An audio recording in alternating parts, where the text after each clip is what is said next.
Okay, let's take a look at part 2 of the fall exam review. All right, this question right here, 15, says write the inequality represented by the following graph. So first of all, this is not an equation, it's inequality. This is why you see the shading. So some things to keep in mind. First of all, when we shade below a graph, then we're talking about less than, okay? Also, you'll notice that this line is not solid, it's dashed. That means we are talking about less than and not less than or equal to, okay? So again, if that was a solid line, it would be less than or equal to, or and then of course, depending on whether it's shaded below or above, this one is below, so it's less than. So first thing we know is y less than, okay? Now let's consider this slope and the y-intercept. First of all, the y-intercept is plus 2. All right, and then we're going to need to look at the slope. So let's go from this point to the next point, and it looks like it's right here. So it looks like we're going to go down 2 and to the right 3. And this is a negative, okay? So the vertical change is 2 and the horizontal change is 3, and this is a negative. So our slope of 2/3, which is rise of the run, is going to have to be negative. So it's going to be y less than negative 2/3 x, and then the y-intercept was plus 2, so plus 2. And you see the answer there is, actually it's not that one, it's D, because again it's only less than, because this is a dashed line, it's shaded below. All right, next question. Determine the slope of a line that goes through the point -2, 4, and 3, 5. Okay, so as a review, remember when we're finding slope, it's the change in y over the change in x. The technical formula is y2 minus y1 over x2 minus x1.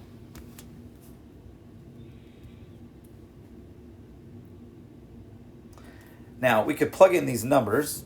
If we called this x1 and y1, and if we called this x2 and y2, then we simply would plug in 5 minus 4 for the y2 minus y1. And then we could plug in 3 minus -2 for the x2 minus x1. All right, now I also taught you that we can use the stack, slide, subtract method, which is really the same. But again, we're going to write these points and stack them. It doesn't matter which one you start with. I'll start with this one here just to keep it similar. But if we have 3, 5, and we have -2 and 4, so basically I've just written these points and I've stacked them. Now I need to slide them and subtract. Now realize that we use this L for a reason. We keep the y's on the numerator side of the fraction, and we keep the x's down here in the denominator side. So when we slide these into place, this 5 and 4 is going to slide and go over, and it's going to be 5 minus 4. So 5 minus 4 in the top. And then down here we have 3 minus 2. But it's actually 3 minus -2, because this minus is already part of it. So we have 3 minus -2. And remember that 3 minus -2 becomes plus 2. So I'm just going to rewrite that as 3 plus 2. 5 minus 4 is 1. And 3 plus 2 is 5. So 1/5. And of course, we would have gotten the same thing up here as well. 5 minus 4 is 1. And 3 minus -2 is 5. So that was a slope of 1/5. All right, let's take a look at this question number 17. This says, write the equation of the line that goes through the point 4, -2 with a slope of 3 in slope-intercept form. Okay, so it wants the answer in slope-intercept form, but if you're ever given a point and a slope, you're going to use the point-slope form. And the point slope form is y minus y1 equals m times x minus x1. And of course, the y1 and the x1 are the point that you're given. Here's x1 and y1. And then the slope, of course, is given to you as well. So we can just plug these numbers in. We have y minus, and then of course, y1 is a negative 2. So if I write y minus negative 2, it's really the same as writing y plus 2. So I'm going to just delete that and call that y plus 2 equals, my slope is 3, so I'm just going to bring that into the equation, 3 times x and then minus, and then here our x1 is a 4, so I'm just going to write 4. What you might notice is that the x1 or the y1 and the x1 end up looking like the opposite of what they were when you were given.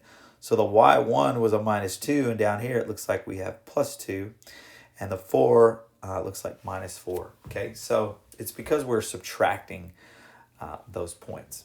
But now we have to work it out because it wants the answer in slope-intercept form. So let's start with using the distributive property here. So my equation on the left side says y plus 2. But now I'm going to distribute the 3. 3 times x is 3x. And 3 times a negative 4 is negative 12, or minus 12. Now we need to isolate the y. We need to isolate the variable, get y by itself. We have this plus 2. The inverse or opposite of plus 2 is minus 2. We subtract it in order to basically get rid of it. But we can only do that if we do it to both sides of the equation. So we're going to have to subtract 2 over here.